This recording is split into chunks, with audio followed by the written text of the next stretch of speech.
Admitan, chicos, ¿también creyeron que EU atacaría a Irán el fin de semana? Aunque hubo explosiones misteriosas en Irán que el Mossad negó, todo ha estado relativamente tranquilo. Pero con Trump diciendo que se están intentando discusiones diplomáticas y que los barcos militares están cargados, listos y preparados para ir, creo que es momento de hacernos la pregunta que todos tienen en mente. ¿Debería Estados Unidos intervenir en este momento en Irán? ¿Un ataque a la República Islámica sería bueno? ¿Estados Unidos tiene razones para esperar? ¿Y qué pasaría si ocurre el ataque? ¿Cuáles serían las posibles consecuencias en todo Estados Unidos? Muchos nos piden recordar intentos anteriores de intervención de Estados Unidos en Medio Oriente y los desastres que siguieron. Es momento de definir qué significa esto para estadounidenses, Irán y Medio Oriente. Soy Milla Keisha en JNS TV. ¿Existe mejor forma de entender los acontecimientos actuales que revisando la historia? Creo que no, y nuestra lección de historia empieza mucho antes, en los años 50, cuando Estados Unidos hizo su primera intervención en Medio Oriente en tiempos de paz en Irán. Antes de entrar en detalles sobre las acciones de Estados Unidos, debemos preguntarnos, ¿por qué interviene Estados Unidos? ¿Cuál es el objetivo considerando que han intervenido en más de 400 conflictos extranjeros desde su fundación? Puedes apostar que debe haber una lógica sólida detrás de eso. Y hay cuatro razones principales por las que realmente intervienen en primer lugar. La primera es la geopolítica, o mantener su ventaja competitiva. Estados Unidos no quiere ningún rival como los soviéticos antes o Irán, China y Rusia hoy que controle zonas estratégicas. El objetivo principal es impedir que competidores amenacen los intereses estadounidenses. La segunda es la economía, recursos y comercio. Solo funciona si es predecible. Si una ruta principal de petróleo está en peligro o un país proveedor colapsa, se genera una crisis global. Ya conoces la importancia del petrodólar para Estados Unidos por episodios anteriores, mientras busca mantener su economía líder. Por eso se justifica la intervención militar. El objetivo es mantener abiertas rutas marítimas como el Estrecho de Hermes y asegurar el flujo de energía y comercio mundial. Eso nos lleva al número 3, la moralidad y los valores, es decir, el lado humanitario de las cosas. Aquí es donde la misión se presenta como que estamos haciendo lo correcto. Cuando un dictador mata a su pueblo o un país pide democracia, Estados Unidos suele sentir obligación moral de intervenir. Estados Unidos se ve a sí mismo no solo como una superpotencia, sino también como el papá del mundo libre, y a veces los papás hacen cosas porque son lo correcto. El objetivo es detener el sufrimiento humano o ayudar a países a construir democracias y dar libertad, una creencia central en la doctrina estadounidense. ¿Te gusta lo que ves? La Cumbre de Política Internacional JNS 2026 será del 15 al 17 de abril en el Wall of Astoria, Jerusalén. Yo asistiré. Me encantaría verte ahí. Regístrate y conoce a los oradores en danesummit.org. Espero conocerte en abril, lo que nos lleva a nuestra última razón principal, que es la número 4, seguridad inmediata. Es decir, la seguridad es la razón más directa de autodefensa. Si hay un grupo terrorista planeando un ataque o un régimen construyendo un arma nuclear que podría golpear a Estados Unidos o a un aliado, el ejército actúa para eliminar esa amenaza específica. El objetivo aquí es bastante sencillo: neutralizar un peligro allá antes de que pueda llegar aquí, o responder a quienes han demostrado ser una amenaza directa y continua. Teniendo en cuenta estas cuatro categorías principales, es más fácil entender las razones de las diferentes guerras en las que Estados Unidos ha estado involucrado, y la mayoría de las veces hay más de una razón por la que intervienen. Es importante destacar que cuando Estados Unidos interviene en conflictos extranjeros, suele usar ciertos métodos. Van desde influencia discreta hasta guerra total, como la diplomacia y el poder blando. Aquí se usa la ayuda financiera y la influencia cultural para crear alianzas y ganarse las mentes sin recurrir a lo militar. Las sanciones económicas elevan la presión, usando el dólar para congelar cuentas y asfixiar el comercio, forzando al régimen a negociar. También hay acciones encubiertas donde la CIA actúa en secreto usando sobornos y propaganda para cambiar gobiernos. Sin que los estadounidenses tengan que pisar la tierra del conflicto, Además, tienes las guerras por poder, y eso le permite a Estados Unidos debilitar a un enemigo proporcionando armas y entrenando a grupos locales, dejando que ellos hagan el combate real en el terreno. Existen ataques quirúrgicos que emplean drones avanzados y fuerzas especiales para eliminar objetivos como laboratorios nucleares o líderes terroristas, causando poco daño colateral. Todo eso conduce a la invasión a gran escala, la opción más extrema, con cientos de miles de tropas. Entrar a un país, tomar el control y desmantelar su gobierno. Y todo esto nos lleva de regreso a nuestra lección de historia, porque actualmente estamos en Irán de 1953. El país nacionalizó su petróleo, poniendo en riesgo dinero de Estados Unidos y Reino Unido. Estados Unidos temía los riesgos financieros y durante la Guerra Fría no le gustaba que su primer ministro se acercara a los soviéticos. Para garantizar el flujo de petróleo a Occidente, deciden poner a alguien proestadounidense en el poder, es decir, el Shah, quien mantendría el Medio Oriente estable y anticomunista. La CIA y la inteligencia británica usan sobornos, noticias falsas y orquestan disturbios para derrocar al actual primer ministro iraní. Estados Unidos derrocó por primera vez a un gobierno extranjero en tiempos de paz, logrando éxito por unos 25 años. Realmente funcionó hasta que un día dejó de hacerlo, ¿ves? Estados Unidos, al eliminar a la clase media secular iraní, dejó a las mezquitas como único espacio para la disidencia. Esto impulsó la Revolución Islámica de 1979. El éxito de 1953 originó el régimen con el que Estados Unidos, en 2026, mantiene un enfrentamiento de alto riesgo.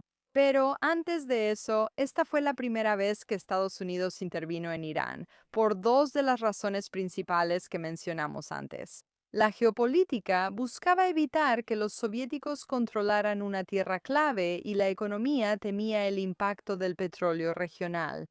Irán suele aparecer en las noticias por su ubicación estratégica que afecta el suministro mundial de petróleo. Más adelante hablaremos de esto. Seguimos en la década de 1950. Tras Irán, sigue la guerra de Vietnam. Y aunque no está en Medio Oriente, no podemos hablar de la intervención de Estados Unidos sin mirar ese desastre por un momento. Para entender Vietnam tienes que ver el mundo de la Guerra Fría, que estaba dividido entre Estados Unidos y las potencias comunistas. Tras la Guerra de Independencia, Vietnam quedó dividido entre un norte comunista apoyado por la Unión Soviética y China y un sur pro-occidental.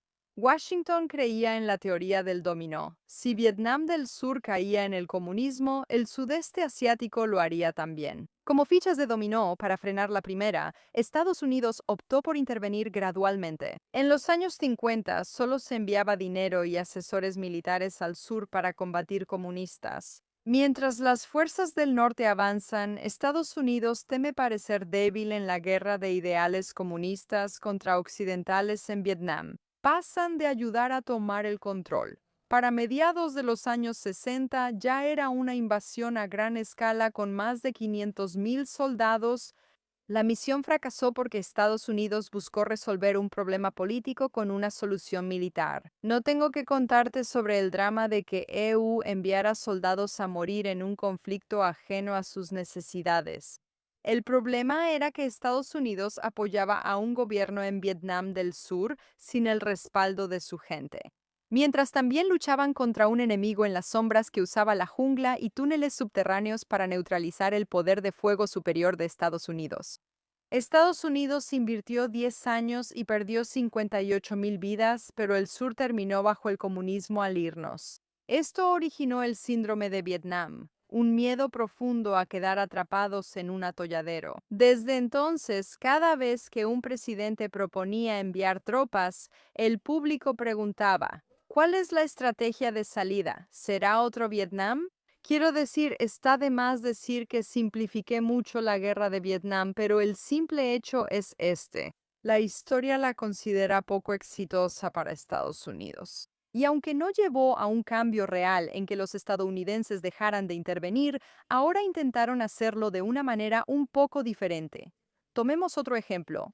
Líbano, 1983. A diferencia de Irán y Vietnam, que comenzaron como guerras encubiertas, Líbano se suponía que sería lo contrario, era una misión de mantenimiento de la paz. En 1982, Líbano sufría una guerra civil e Israel lo había invadido. Estados Unidos intervino para expulsar a la OLP, mantener la paz, supervisar la retirada y estabilizar un gobierno aliado. Eran las canastas de valores y seguridad mencionadas antes. Al inicio, el éxito a corto plazo fue fácil y parecía funcionar. Los marines desembarcaron en Beirut, la OLP salió de la ciudad y durante unos meses el presidente de Estados Unidos realmente estaba conteniendo la violencia. Era una muestra de que podía aportar estabilidad sin invadir, pero el gran problema fue mantener la paz en una guerra civil. Es simplemente que al final tienes que elegir un bando. Al intentar apoyar al gobierno libanés, Estados Unidos inadvertidamente se convirtió en un objetivo para las facciones rivales. En octubre de 1983, un camión suicida explotó en los barracones de los marines en Beirut, matando a 241 personas, miembros del servicio estadounidense. Fue el día más mortífero para los marines desde Iwo Jima y Estados Unidos se retiró poco después. Eso dejó un vacío que permitió el surgimiento de Hezbollah, un grupo que sigue siendo uno de los mayores adversarios de Estados Unidos en la región. Hoy, como en Irán, Estados Unidos actuó como bombero para evitar una tragedia. Serían héroes, pero no estaban listos para la arquitectura política necesaria para quedarse. Esto nos lleva a la más importante de los 90, la Guerra del Golfo en Irak, conocida como la Guerra Perfecta. Saddam Hussein invadió Kuwait por su petróleo y Estados Unidos encabezó una coalición para expulsarlo. Esto fue puramente por razones económicas, para proteger la energía mundial y, obviamente, por geopolítica, detener a un abusador. El éxito a corto plazo fue una victoria militar total en 100 horas de combate terrestre. Kuwait fue liberado. Estados Unidos logró su objetivo rápidamente, similar a nuestra guerra de 12 días con Irán, pero hubo un desastre a largo plazo. Con esto, Estados Unidos decidió no quitar a Saddam Hussein del poder. Tenían miedo de que si derrocaban el régimen, todo el país colapsara. ¿Te suena familiar? Sí, quitar regímenes no siempre lleva a resultados efectivos en Medio Oriente. Así que lo dejaron en el poder, pero lo mantuvieron controlado. Con sanciones severas y tropas de EEU en Arabia Saudita, esa solución temporal generó dos grandes problemas. Número uno, eso enfureció a Osama Bin Laden, quien consideraba la presencia de tropas estadounidenses en Tierra Sagrada un insulto imperdonable. Dejó pendientes que llevaron a la guerra de Irak en 2003, la cual destrozó la región. En todas estas historias, Estados Unidos dominaba el ataque militar, pero siempre se sorprendía por lo que ocurría después. Es un éxito a corto plazo con enormes repercusiones a largo plazo. Por cierto, no puedes culpar a Estados Unidos por todo lo que sale mal en Medio Oriente. Sin embargo, una tiene que preguntarse si llegamos con ideas diferentes de lo que debería suceder.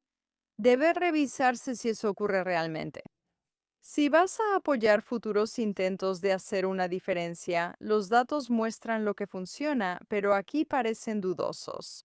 También está Afganistán, la guerra más larga en la historia de Estados Unidos. Este es el ejemplo definitivo de lo que sucede cuando tienes una razón clara para entrar, pero no una razón clara para quedarte o una estrategia para hacerlo. Comenzó en 2001 tras el 11 de septiembre con el objetivo de seguridad, cazar a Al-Qaeda y eliminar al régimen talibán que los estaba ocultando. El éxito inmediato fue que al inicio los bomberos lograron una victoria ejemplar. En solo 2 meses, Estados Unidos y sus aliados derrocaron a los talibanes y obligaron a Al-Qaeda a huir a las montañas. Fue rápido y efectivo, y se sintió como una victoria total. Por un momento. Los métodos de guerra en la sombra funcionaron, pero el problema fue que la misión pasó de atrapar terroristas a construir una nación moderna. Estados Unidos gastó 20 años y más de $2 billones tratando de crear una democracia occidental en un lugar que llevaba siglos resistiendo el dominio extranjero.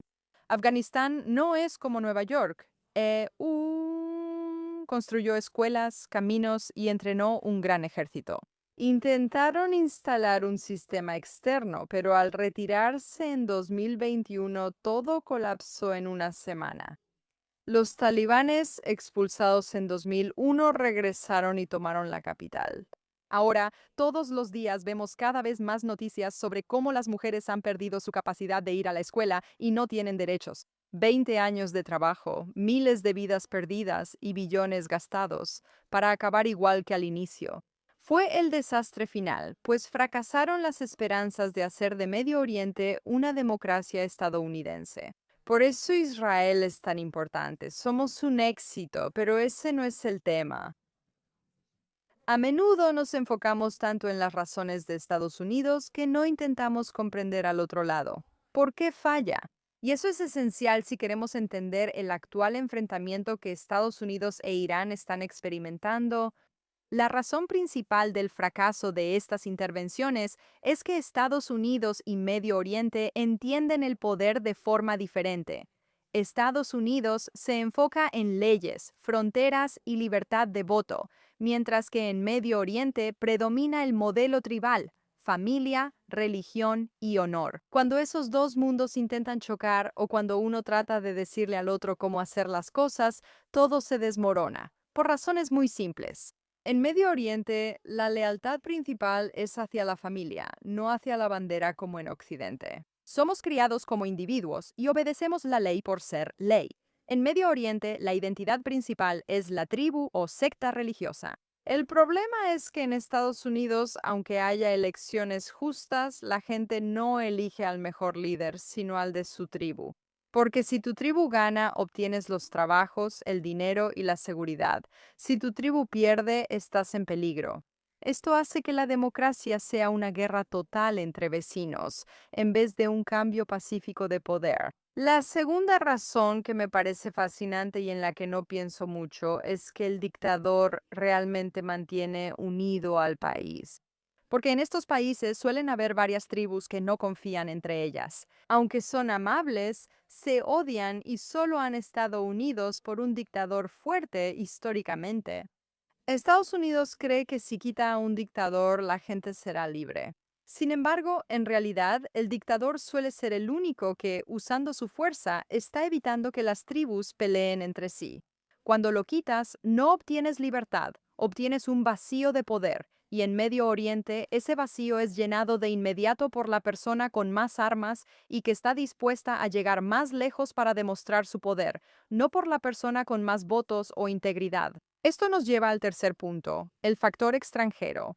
En Medio Oriente existe una larga memoria de colonización o dominio extranjero, principalmente por el petróleo. También hay racismo de occidentales que creen ser superiores a estos árabes mayores que no entienden mucho. Aunque Estados Unidos tenga buenas intenciones de ayudar, suelen percibirlos como invasores que buscan robar petróleo o modificar la cultura, especialmente de los pobres y sin educación en esos países. Esto permite que grupos radicales digan a la gente local que los estadounidenses buscan destruir su forma de vida. Esto hace que la gente se vuelva contra quienes dicen salvarlos, lo que hace que los estadounidenses estén constantemente bajo ataque por muchas personas diferentes en estas áreas. Esto lo hemos visto repetidamente. Todo nos lleva al enfrentamiento actual entre Estados Unidos y la República Islámica. Actualmente, en febrero de 2026, la tensión en el Golfo Pérsico es muy intensa. Cada día todos despiertan esperando saber si hubo un ataque. Y sí, hemos visto estas explosiones misteriosas en Irán, que según los informes oficiales obviamente son horribles, pero en las calles se murmura otra cosa. Hay una gran armada estadounidense, liderada por el USS Abraham Lincoln, frente a la costa. El presidente Trump alterna entre ofrecer un trato justo y amenazar con un ataque, peor que la Operación Martillo de Medianoche de junio pasado, donde eliminamos sus capacidades nucleares. Al analizar este enfrentamiento históricamente, vemos que Estados Unidos usa todas sus herramientas a la vez. Tenemos sanciones económicas que han hecho que el real caiga a 1.600.000 por dólar. Tenemos el poder blando y la retórica basada en valores que apoyan a los miles de manifestantes que han salido a las calles desde diciembre. El martillo militar está listo para caer si Irán cierra el estrecho de Hormuz durante sus ejercicios. En la superficie parece la intervención perfecta porque tenemos todas las razones. Hay un villano claro en el régimen, una causa humanitaria con los manifestantes y una necesidad económica de mantener el flujo de petróleo. Aquí debemos recordar las lecciones de las consecuencias a largo plazo. Estados Unidos actúa con cautela y mantiene sus barcos inmóviles porque enfrenta tres grandes complicaciones que hacen que la misión no sea sencilla. Aunque los medios y redes digan lo contrario, Irán es, en muchos aspectos, la arteria económica global.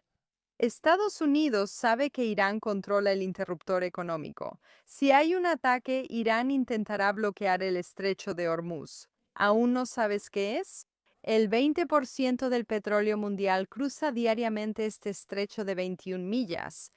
Si deciden hundir algunos petroleros o lanzar minas inteligentes en esas aguas, los precios del petróleo no solo suben, explotarán, llegando potencialmente a cientos de dólares por barril de la noche a la mañana.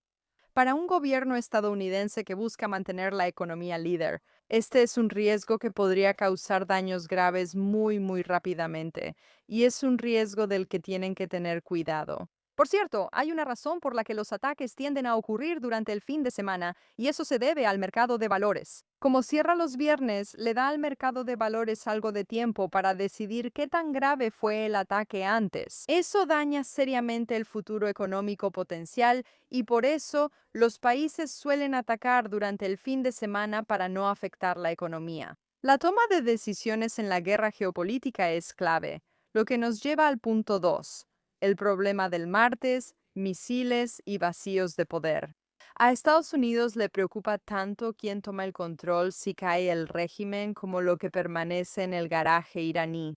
Irán posee el mayor arsenal de misiles balísticos en Medio Oriente. Si la Guardia Revolucionaria del IRGC empieza a desmoronarse, y ya están empezando a desmoronarse, no sé si escuchaste, la Unión Europea ahora los ha designado como una organización terrorista. Washington está aterrorizado de que estas armas de alta tecnología, capaces de portar ojivas nucleares o químicas, puedan desaparecer y caer en manos de grupos radicales disidentes o caudillos locales. Por eso los expertos creen que un ataque no sería solo de un día. Probablemente sería una campaña de varias semanas diseñada para desmantelar sistemáticamente cada centro de mando y silo de misiles para asegurar que cuando el régimen caiga, las armas se vayan con ellos. Aprendieron de guerras pasadas y sinceramente no pueden permitir que esto ocurra, aunque no es tan sencillo como parece. Hay mucho trabajo por hacer para averiguar exactamente dónde están los misiles balísticos y cómo desmantelar realmente estas entidades. Y el trabajo lleva tiempo, lo que nos lleva al punto número 3. Honestamente, es el costo de la represalia. Hay una amenaza inmediata para los aliados de Estados Unidos y su propia gente. Teherán advierte que si ataca a Irán, responderá lanzando misiles contra Israel y bases estadounidenses en Kuwait, Qatar y Emiratos Árabes Unidos. Después de 2 décadas de guerra interminable, el público estadounidense realmente no tiene ningún interés en ver a miles de tropas estadounidenses regresar a casa en bolsas para cadáveres o ver a su aliado más cercano, Israel, obligado a entrar en otra guerra regional total. Estados Unidos espera porque, aunque puede empezar la pelea, no puede proteger a todos de las consecuencias. Y por eso necesitan asegurarse de que, si ocurre un ataque, y ojalá cuando se haga de manera increíblemente precisa, que Irán, es decir, la República Islámica tiene muy poca capacidad para dañar a estadounidenses o a Israel. La historia muestra que Estados Unidos destaca en ataques, invasiones y golpes de Estado, pero suelen estar cegados por las personas y culturas con las que tratan. Mucho después de que Estados Unidos se va, puede ganar la guerra para el lunes por la mañana, como hemos visto de 1953 a 2021, si no tienes plan para el día siguiente, o sea, el martes. No solo es una intervención, es el inicio de una nueva guerra de 30 años, quizá por eso Estados Unidos se resiste. Cuando Trump prometió que la guerra en Irán sería diferente, no solo hablaba de no enviar tropas, sino de lograr impactos exitosos a largo plazo. La mayoría de las personas sensatas entienden que este régimen malvado debe irse, pero Estados Unidos está tomando su tiempo para entender qué sigue, porque potencialmente podría ser mucho peor. Eso es algo que todos deben entender. En gran parte depende del pueblo iraní decidir su futuro. Y si Estados Unidos ha aprendido algo, espero que sea que nosotros, como occidentales, no deberíamos decidir cómo será el futuro de Medio Oriente. Como israelíes, esto lo hemos vivido mucho. La agenda de Estados Unidos aquí suele diferir mucho de las necesidades culturales reales. Por ejemplo, la guerra de 12 días que se detuvo abruptamente. Antes de que lo sacaran, Jamenei estaba absolutamente alineado con la agenda estadounidense, pero eso dejó a Israel en una posición que en realidad no era tan buena para nosotros. Jamenei sigue vivo y esos misiles balísticos siguen listos, siendo una amenaza directa para nosotros. Lo sabemos. Es seguro asumir que Israel no planea dejar esto al azar y definitivamente se va a involucrar de alguna manera. Quiero decir, además del hecho de que el Mossad está en el terreno estratégicamente, Estados Unidos no va a intervenir en Irán sin la comprensión de Israel sobre el conflicto, porque este conflicto es complicado y necesitamos que los iraníes puedan derrocar al régimen islámico. Esto no se trata solo de un ataque puntual para eliminar las capacidades nucleares. Esto se trata de un cambio sísmico enorme para el Medio Oriente. Y ahora sabemos, y todos podemos sentir, que el fin de la República Islámica se está acercando. La pregunta ahora es cuándo y cómo será. Y eso, amigas y amigos, solo el tiempo lo dirá. Soy Ira Kay, nos vemos la próxima.